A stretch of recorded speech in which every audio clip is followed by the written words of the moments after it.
Welcome back. You can call in for questions on bipolar disorder. The number to call is 080-546-83514.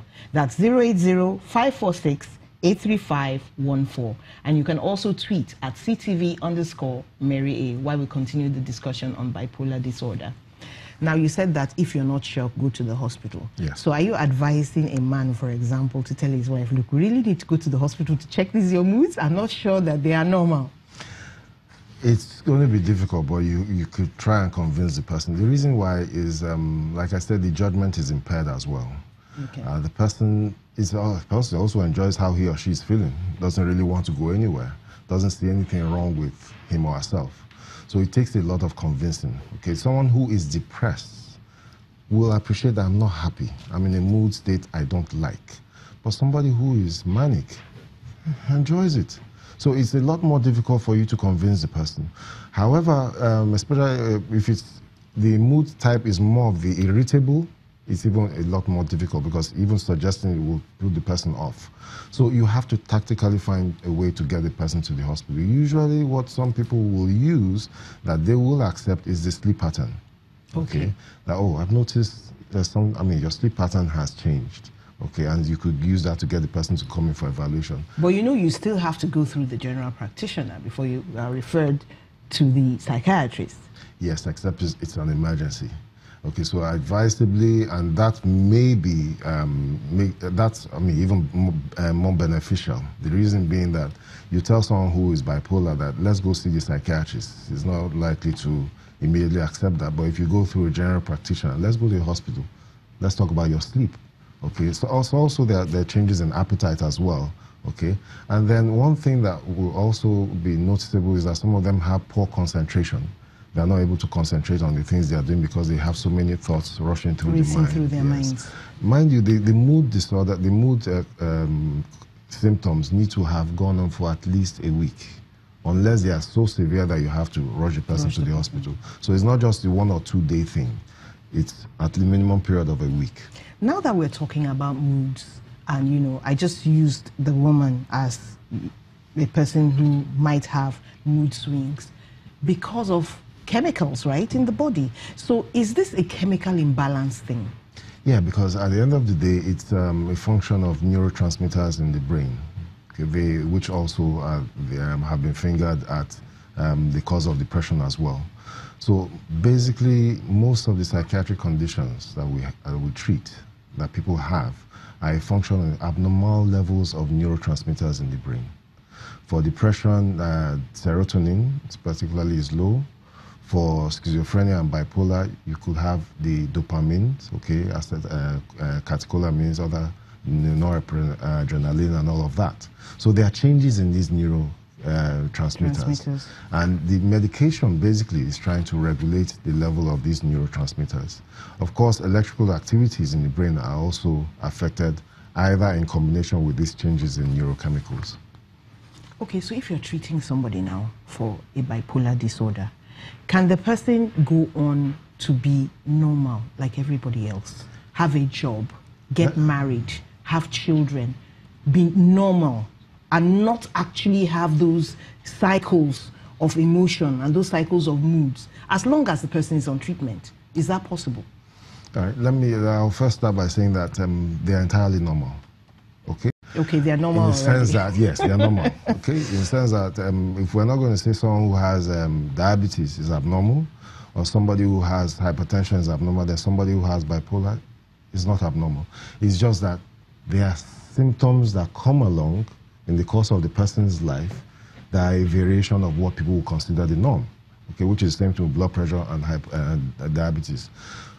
But they can live entirely productive lives. They can live entirely what you call normal lives, okay? As long as the treatment is started, and like I mentioned, the treatment is very effective. That's the truth. And you will not know. Okay, as long as the person complies with treatment, comes to the hospital when due, on appointment, people could aspire and attain whatever they want to attain. As a matter of fact, people who are bipolar may attain even more, okay, if it's well managed. In the manic phase. Yes, yeah. I think we're getting a call now. Hello. Hello, are you there? Yeah, I'm here. What's your question? Welcome to the show. My question is for the doctor. Please, I would like to know, can he, in his establishment, employ a doctor who has a bipolar disorder? Thank you very much. Very valid question. Would you employ a doctor with a bipolar disorder? Now, the key thing we want to achieve in all forms of psychiatric conditions is what we call insight. That is an awareness about your condition, an awareness that comes along with being able to do the right thing to be well. If the person has insight, why not? Certainly. Because I tell you, they are already employed in various establishments, and people will not know. Okay, as long as they come to the hospital, receive their treatment, the employer doesn't, I mean, you probably have them and you don't know. Don't you have problems of non-compliance to drugs? Yeah, that's why I mentioned the issue of insight. The primary goal is to get the person to that point where the person knows I have a condition and is ready, understands the need for treatment and is ready to comply with treatment. Once we achieve that, the person can work anywhere. So yes, I will. If the person, I mean, as a matter of fact, of course, it may even be for me as a psychiatrist, obviously it's not an issue, okay, because I can also help guide the person to maintain his or her treatment. So yes, that would be the answer. Let's take this phone call. Hello. Hello? Hello. What's your question? Yes. What is bipolar disorder? All right. Thank you. We'll answer that very quickly, even though we did at the beginning of the show. So bipolar disorder is a medical condition which falls in the category of psychiatric conditions. And what happens is the person's mood, how you feel within you, swings from being very sad to being extremely happy. And these come in episodes. Sometimes it's just the one of feeling sad. Sometimes it's just the one of feeling happy. And so those are the primary descriptions for bipolar disorder. But along with them, other features may come: changes in sleep, changes in appetite, changes in energy level, changes in ability to concentrate, changes in your inhibitions and all of that, the behaviors you exhibit and how you relate with people. So the key thing is, of course, the reason why it's a disorder is because it affects the person functioning and affects the way the person relates to other people. Okay, now with these extremes of symptoms caused by chemical imbalance, neurotransmitters and all that stuff, is there any danger to the internal organs? Oh, well, I mean, people who have some psychiatric conditions may, just as the general population, be at risk of having other medical conditions. But not particularly because of the mental condition. For we have fingered that, I mean, when it comes to depression, all right, schizophrenia. Bipolar, not so much so, okay? But because it's, like you mentioned, thyroid function, sometimes that may be discovered during the course of evaluation, but more often it was there before the bipolar disorder. But treating those things would reduce those symptoms, right? Yes, definitely it's important. Okay, we have a problem of people going to the hospital. What would you have to say to people to at least help break this, should I call it a jinx, and bring people to the hospital for evaluation so that they can live longer?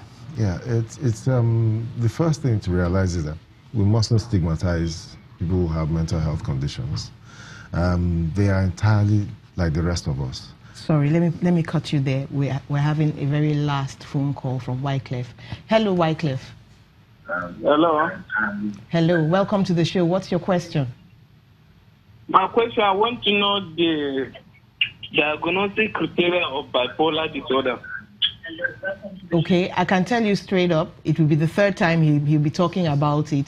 The person has mood swings. He's very happy. Sometimes he's really depressed and down in the dumps, and that keeps happening in cycles. So those are the two major phases. Am I correct? Yes, you are. Learning very well. You are.